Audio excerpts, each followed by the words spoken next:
me ask you, in the conflict of Israel versus Hamas, who's the good guy?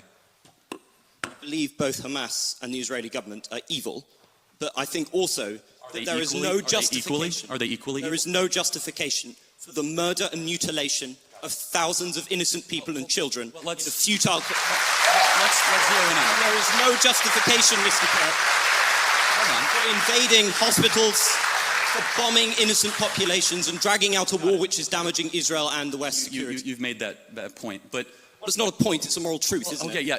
It was also a moral truth that the war started because 1,300 Jews were killed and 200 were taken hostage. And when you declare war on Israel, expect a firestorm in reaction. Let me finish, I let you talk.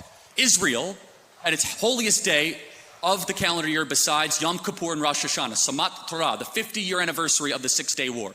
On Shabbat, Hamas invaded Israel, deciding to go recklessly to music concerts, to homes, to kibbutzes, and taking 200 plus hostages. They knew what they were doing. In one of the most cloistered urban environments on the planet, 2 million people live in a place where it's impossible to wage war.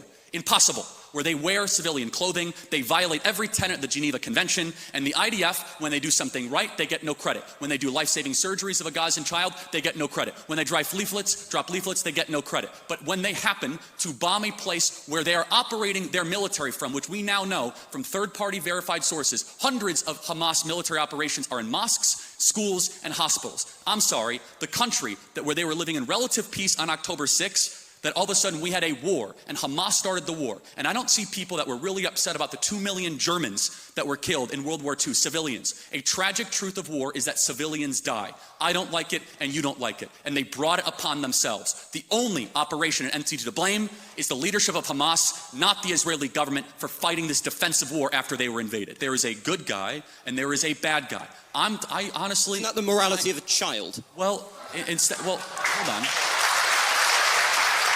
It's interesting you say that, because a child who knows that Israel is the good guy, Hamas is bad, has a lot more wisdom than a student like yourself at Cambridge University.